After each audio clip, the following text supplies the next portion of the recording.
Olá, meu nome é Kellen, sou enfermeira, mestre em Psicologia dos Processos Psicossociais em Saúde e Educação. E nesse vídeo eu venho falar um pouquinho sobre um outro tema que eu gosto bastante e acredito que vai poder ajudar enfermeiros que trabalham com a atenção básica e que gostam também da educação em saúde, que é uma das funções do enfermeiro, que é realizada em quase todas as áreas, em todos os locais de trabalho. A educação em saúde é uma das estratégias de promoção da saúde, conforme a Lei 8080, e o Ministério da Saúde traz muita importância da promoção da saúde e da prevenção de doenças. Eu acredito bastante no trabalho com crianças, porque as crianças elas ainda não têm hábitos tão enraigados e é mais fácil estar criando hábitos saudáveis do que alguns idosos e adultos. Então eu já tinha em mente que eu queria trabalhar com crianças, a parte de promoção da saúde em escolas. Só que para poder trabalhar com crianças é importante ter recursos lúdicos. E eu não encontrei livros e jogos que trabalhassem, que facilitassem a promoção da saúde com crianças.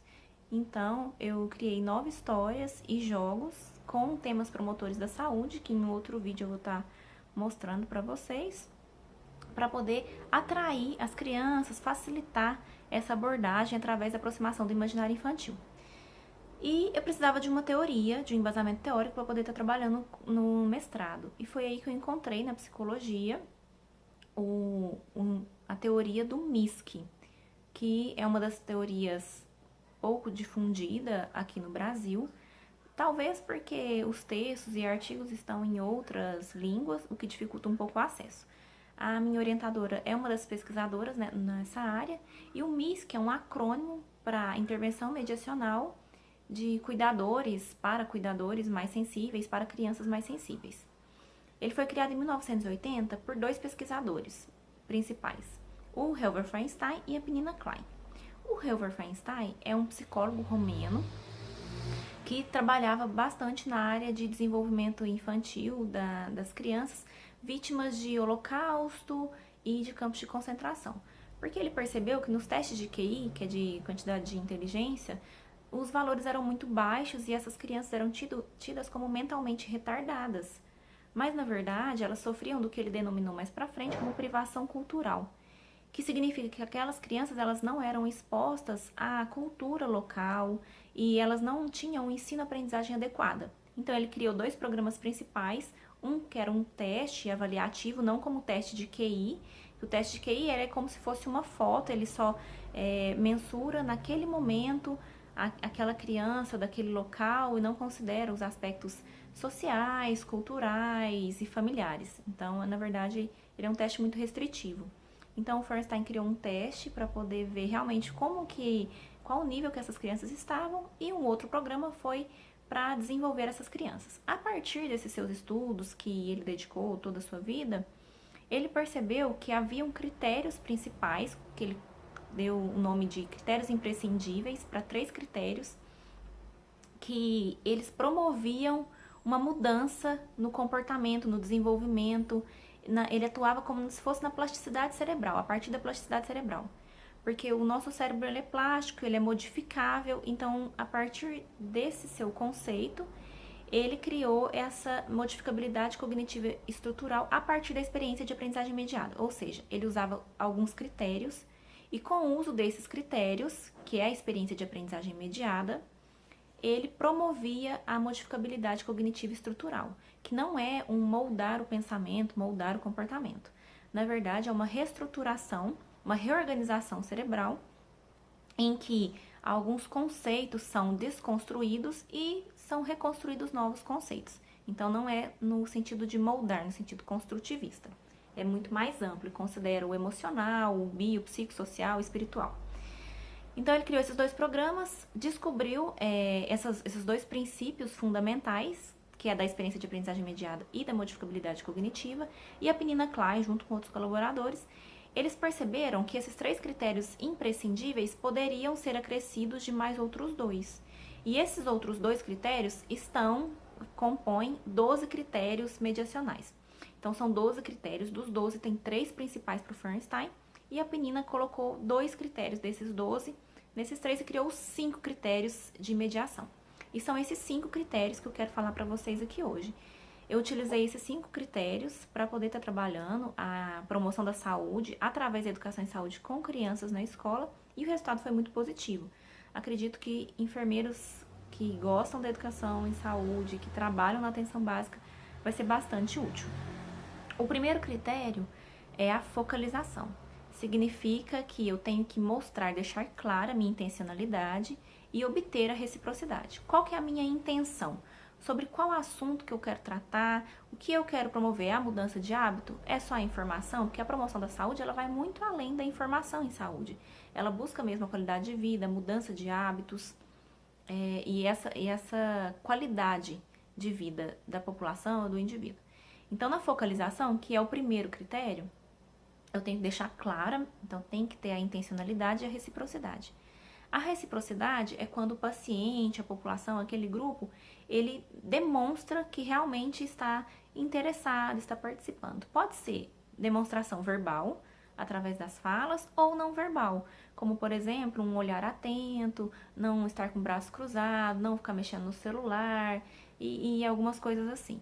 Então, a intencionalidade e a reciprocidade fazem parte do primeiro critério, que é focalização. Então, eu obtive essa focalização, mostrei minha intencionalidade, minha intenção e tive a reciprocidade, eu parto para o segundo critério. O segundo critério é a expansão. A partir do tema que eu estou trabalhando, a partir das falas que tem ali naquele momento, eu vou comparando, acrescentando conceitos, explicando, então eu vou expandindo o que já foi me passado.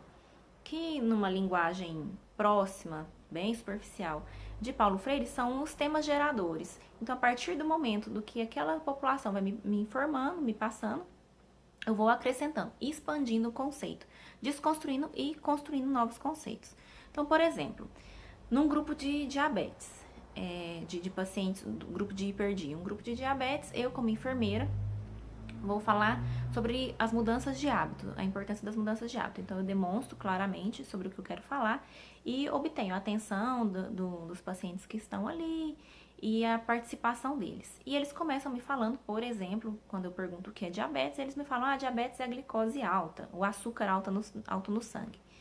Então, esse é um tema gerador ou uma ideia principal que a população ou aquela comunidade tem, e a partir disso eu vou acrescentando conceitos, desconstruindo conceitos, até que eles consigam formular a ideia de que, na verdade, o diabetes é um distúrbio no metabolismo, em que o aumento do açúcar no sangue é uma consequência do diabetes, algo assim. Então, a expansão eu vou utilizando as falas da minha comunidade, dos mediados, porque eu tô como mediadora, a partir dos temas geradores e vou modificando esses conceitos prévios. Então, primeiro, focalização, aonde eu tenho intencionalidade e reciprocidade muito clara. O segundo, expansão. O terceiro, mediação de significado. Na mediação de significado, é importante eu trazer o aspecto do afeto. Não do afeto apenas como emocional, mas do afeto de afetar o outro. Então, eu posso, por exemplo, perguntar se eles conhecem outros pacientes, outras pessoas que já tiveram diabetes, de repente tiveram que amputar um dedo do pé, ou que teve uma insuficiência renal, ou um déficit visual decorrente do diabetes. E a partir daí eu trago o aspecto emocional e o aspecto de afetar o outro através dos conceitos que estão sendo gerados. Então, primeiro, focalização. O segundo conceito, o segundo critério, a expansão. O terceiro, mediação de significado. O quarto critério é a recompensa. Então, alguns dos participantes ali, durante a conversa, então ele apresenta o conceito para mim mais simplificado, mais exato que eu esperava. O diabetes, então, é quando a gente tem uma doença que o açúcar sobe muito no sangue, a gente não pode comer pão, açúcar, não pode comer tudo igual uma pessoa normal, e porque senão a gente corre o risco de afetar alguns órgãos e alguma coisa assim. Então ele trouxe o conceito que eu queria, ou algum hábito que eu queria como correto. Eu tenho que reforçar como correto aquela ideia daquele paciente. Então a recompensa é onde eu falo para o paciente, isso, muito bem, senhor fulano. O diabetes é isso mesmo. E repito tudo aquilo que o paciente me falou. Por quê? Através dessa repetição do conceito que me foi trago, eu reforço a ideia de que ele está certo e forneço o sentimento para ele de autocontrole, de autoconfiança. E a partir desse sentimento de autocontrole, de autoconfiança, ele vai estar desenvolvendo novos hábitos. Então, o primeiro, focalização, o primeiro critério. O segundo, expansão. Eu tenho que expandir, ampliar aquele conhecimento prévio que a população me traz. O terceiro, mediação de significado. Eu tenho que trazer um significado para eles, a proximidade de pessoas, eu tenho que afetar mesmo eles. O quarto é a recompensa, então eu vou estar recompensando, reafirmando tudo aquilo que foi falado correto dentro do que era esperado. E o quinto, regulação de comportamento. Regulação de comportamento é muito usado com crianças, que elas dispersam bastante, dependendo do tempo da palestra ou do treinamento que é feito. Mas pode acontecer, por exemplo, num grupo de diabéticos, onde a gente começa a discutir sobre alimentação saudável, como que deve ser realizada, e eles começam a falar de pão, de quitandas, de bolo, e de repente tem uma senhora que começa a dar receita de uma calda de chocolate para o bolo. E aí eles começam a discutir receitas, porque às vezes acontece de dispersar em algum grupo operativo.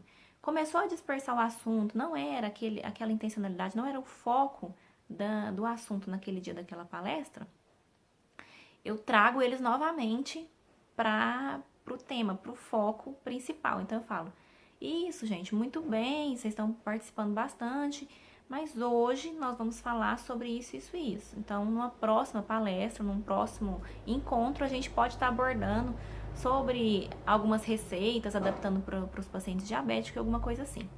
Então, eu espero que tenha ficado claro. O primeiro é a intencionalidade. O segundo o primeiro é a focalização através da intencionalidade e reciprocidade. O segundo é a expansão. O terceiro, mediação de significado. O quarto, a recompensa. E o quinto, regulação de comportamento.